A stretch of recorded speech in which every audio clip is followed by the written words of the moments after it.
Dear students, we will start from the aristocracy and the new middle class. क्योंकि हमें ये देखना था कि विभिन्नताओं के होने के कारण इसके बावजूद आखिर नेशनलिज्म, एक कॉमननेस की भावना यूरोप में कैसे डेवलप हुई, ये हमें स्टडी करना है। देखो, यूरोप में एरिस्टोक्रेसी जो थी वो डोमिनेंट थी। रिच लोग जो थे वो डोमिनेंट थे और रिच सोसाइटी जो थी, एरिस्टोक्रेटिक क्लास के जो लोग थे, इनमें अपनी यूनिटी थी। इनके अपने बड़े बड़े स्टेट्स हुआ करते थे, फार्म हाउस हुआ करते थे, शहरों में, गांव में, हर जगह इनकी ज़मीनें हुआ करती थी। वो लोग रिच थे, फ्रेंच लैंग्वेज बोलते थे और इनके फैमिलीज़ जो थे ये मैरिज के टाइज में बंधे हुए थे, यानी कि मैरिज रिलेशनशिप भी ये लोग आपस में करते थे, अपने क्लास के बाहर नहीं करते थे। लेकिन ये जो पावरफुल एरिस्टोक्रेसी थी, इनकी संख्या कम थी। They were numerically less. अधिकतर पॉपुलेशन जो थी किसकी थी? पीजेंट्स की, किसानों की। तो most of the people in the Europe were peasants. West में देखा जाए तो फार्मर्स थे।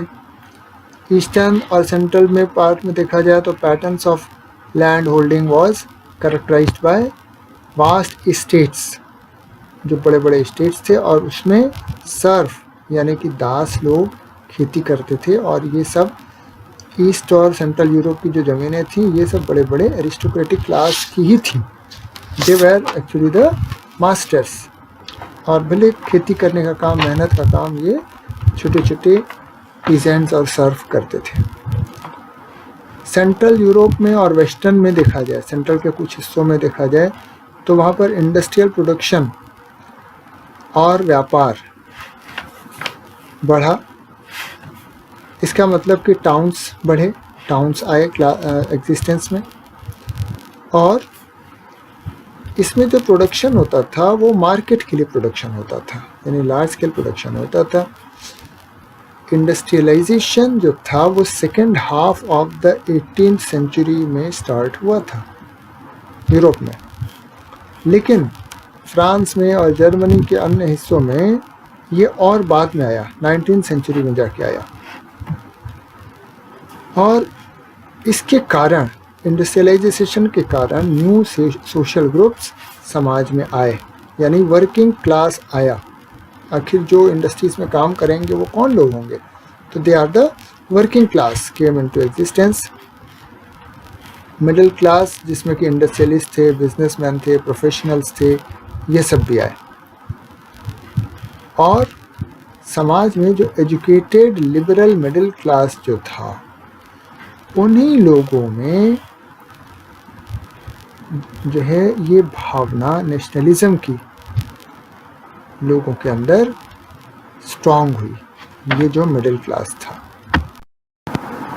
एरिस्टोक्रेटिक क्लास को जो बाय बर्थ जो प्रिविलेज दिए गए थे, वो ख़त्म होने के बाद जो यूरोप में नेशनलिज्म की भावना आई, the rise of nationalism in the mind of the people आई, वो एजुकेटेड लिबरल मिडिल क्लास के कारण ही आई।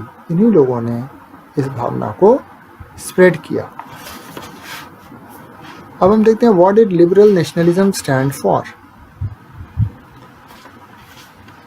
तो ideas of national unity in early 19th century Europe, ये जुड़ी हुई थी लिबरलिज्म से, यानी कि नेशनल यूनिटी और लिबरलिज्म दोनों एक दूसरे से जुड़े हुए थे। लिबरलिज्म जो है ये एक लैटिन वर्ड है जिसका मतलब होता है फ्री, उदार, फ्रीडम जिसे मिलता है। मिडिल क्लास के लिए लिबरलिज्म का मतलब था कि इंडिविजुअल्स को, सबको फ्रीडम मिले, इन फ्रंट ऑफ लॉ, कानून के सामने सब बराबर हों। इसके अलावा पॉलिटिकली देखा जाए तो लिबरलिज्म का मतलब था एक ऐसी गवर्नमेंट जो जनता की सहमति से बने, हेरिडिटरी ना बने। और जब से फ्रेंच रिवॉल्यूशन हुआ था, तब से लिबरलिज्म जो है, इसका उद्देश्य था एरिस्टोक्रेसी, ऑटोक्रेसी को ख़त्म करना, प्रिविलेजेस को ख़त्म करना, और एक ऐसा कॉन्स्टिट्यूशन जो कि गवर्नमेंट को पार्लियामेंट को रिप्रेजेंट करे, यानी कि power is distributed. 19th century के जो लिबरल्स थे, इन्होंने प्राइवेट प्रॉपर्टी पर भी जोर दिया। They wanted private property also. Equality before law जो थी, इसका मतलब ज़रूरी नहीं था कि सबको वोटिंग राइट में मिल जाएगा। रिवोल्यूशनरी फ्रांस में तुमको पता है कि वोटिंग राइट जो था और इलेक्शन में भाग लेने का जो अधिकार था, वो खाली प्रॉपर्टी वालों को ही था। प्रॉपर्टी ओनिंग मैन जो थे, उन्हीं को ये अधिकार था। मैन मतलब वुमेन को ये राइट था नहीं, और विदाउट प्रॉपर्टी वाले जितने मैन थे, उनको भी ये राइट नहीं था। इनको पॉलिटिकल राइट से वंचित रखा गया था। जब जैकोबिन्स की गवर्नमेंट आई थी फ्रांस में, उस समय कुछ समय के लिए सभी एडल्ट मेल्स को वोटिंग राइट मिला था, लेकिन बाद में जब नेपोलियन आया और उसने नेपोलियनिक कोड बनाई, तो उसमें फिर वापस जो है सफरेज को यानी वोटिंग राइट को इसने कम कर दिया। वोमेन को सारे पॉलिटिकल राइट्स छीन लिए, उसको एक माइनर सिटीजन का दर्जा दिया। और throughout the 19th century and early 20th century also, women and non-propertied men, ये लोग बराबर मूवमेंट चलाते रहे। किस लिए? अपने आप को इक्वल पॉलिटिकल राइट प्राप्त करने के लिए। इकोनॉमिक क्षेत्र में अगर देखा जाए, इकोनॉमिकली देखा जाए, तो लिबरलिज्म का मतलब था freedom of market and abolition of all restrictions. राज्य के द्वारा लगाए गए सारे बंधन खत्म किए जाएं। किस पर? मार्केट पर, ताकि गुड्स और कैपिटल का मूवमेंट आसानी से हो सके। यानी सभी तरह के टैक्स आदि खत्म कर दिए जाएं, ताकि व्यापारी अपना माल लेके एक जगह से दूसरी जगह आसानी से जा सकें, कैपिटल लेके जा सकें। During the 19th century it was a very strong demand of the middle class। तो मिडिल क्लास ने इस पर बहुत जोर दिया कि व्यापार के क्षेत्र में जितनी भी बंदिशें हैं, बाधाएं, सब दूर की जाएं। इसका एक एग्जाम्पल तुम्हें देख के समझना चाहिए। 19th सेंचुरी की बात है। नेपोलियंस एडमिनिस्ट्रेटिव मेजर्स जो थे, इसने जो उपाय किए थे, had created out of countless small principalities a confederation of 39 states। तो नेपोलियन ने बहुत सारे सुधार किए थे।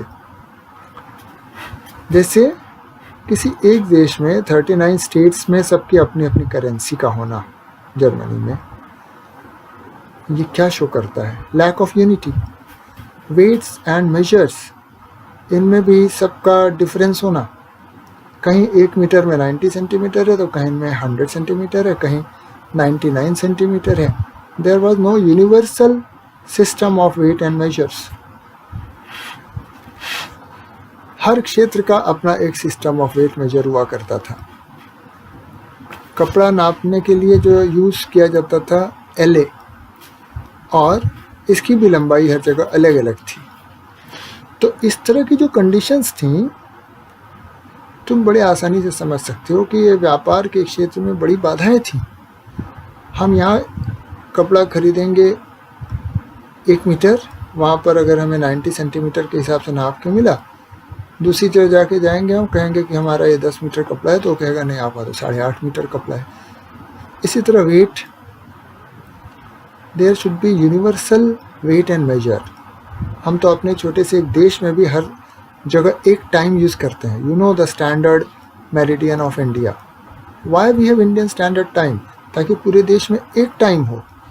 और अगर हर राज्य की अपनी अलग करेंसी चलने लगे, तब तो व्यापार ठप हो जाएगा, व्यापार के राह में बड़ी परेशानियाँ आएंगी।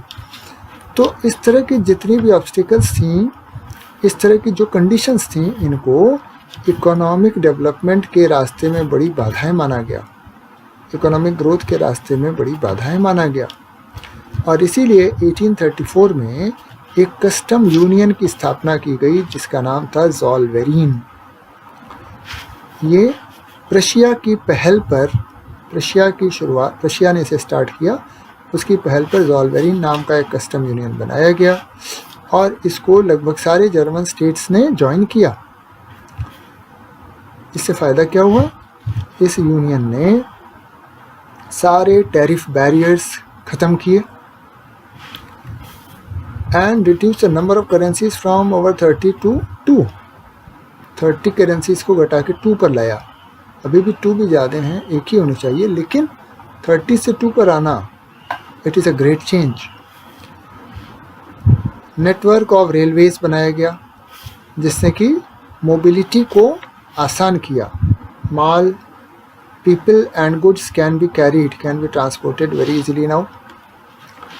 और इस तरह से इकोनॉमिक इंटरेस्ट को नेशनल यूनिफिकेशन से जोड़ा गया। ये सभी सुविधाएं नेशनल यूनिफिकेशन के मार्ग में आसानी प्रोवाइड करेंगी। और हम कहते हैं कि a wave of economic nationalism strengthen the wider nationalist sentiments growing at the time.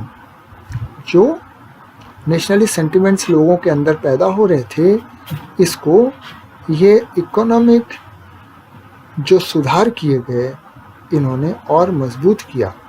इस इकोनॉमिक सुधार के कारण लोगों के अंदर नेशनलिस्ट सेंटिमेंट्स और स्ट्रॉन्ग होते गए, क्योंकि अब लोग एक जैसे दूसरी जगह आसानी से जा सकते थे, अपने विचार दूसरों तक पहुंचा सकते थे। इसके बाद हम देखते हैं न्यू कंजर्वेटिज्म आफ्टर 1815। देखो 1815 फेमस है इसलिए क्योंकि नेपोलियन को अन्य देशों ने मिलकर हराया था। तो नेपोलियन को जब हरा दिया गया तो उसके बाद यूरोप में कंजर्वेटिज्म फैल गया। कंजर्वेटिज्म की फीलिंग बहुत स्ट्रॉन्ग थी। तुम जानते हो कंजर्वेटिज्म का मतलब, कंजर्वेटिव वो लोग होते हैं जो चेंज लाना नहीं चाहते, जो पुराने ही तरीकों को फिर से इस्टेब्लिश करके रखना चाहते हैं। कंजर्वेटिव जो थे, इनका विचार था कि इस्टेब्लिश्ड ट्रेडिशनल इंस्टीट्यूशंस जैसे स्टेट है, सोसाइटी है, मोनार्क है, चर्च है, हियरार्कीज हैं, प्रॉपर्टी है, फैमिली है, ये सब प्रिजर्व करके वापस पुराने कंडीशन में ला के रख दिया जाए। लेकिन अधिकतर कंजर्वेटिव ये भी चाहते थे कि थोड़ा बहुत रिफॉर्म भी होना चाहिए। थोड़ा बहुत रिफॉर्म होगा तो क्या होगा, the king will be able to make his army strong. Modern तरीक़ों का वो इस्तेमाल करेगा, मॉडर्न मेथड्स का इस्तेमाल करेगा, टेक्नोलॉजी का यूज़ करेगा। तो देश के डेवलपमेंट के लिए थोड़ा सा मॉडर्नाइजेशन भी ज़रूरी है। ऐसा किसका विचार था? कंजर्वेटिव्स का। वो कंजर्वेटिव थे लेकिन वो फिर भी थोड़ा बहुत मॉडर्नाइजेशन चाहते थे। उनका विचार था कि थोड़ा बहुत जब मॉडर्नाइजेशन आएगा तो इससे जो मोनार्क हैं, जो इस्टेब्लिश्ड इंस्टीट्यूशन हैं, वो और स्ट्रॉन्ग होंगे।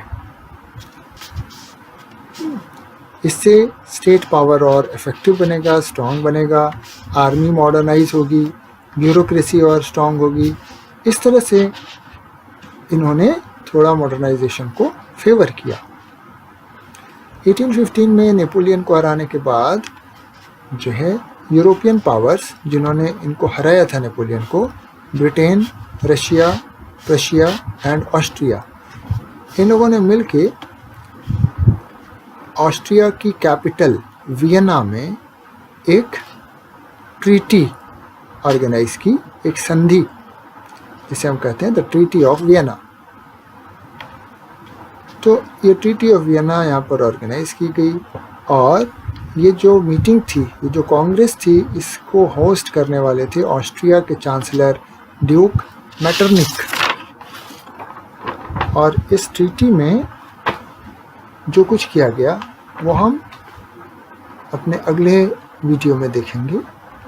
We will study about the treaty of Vienna in the next video. I hope you have understood whatever we have discussed.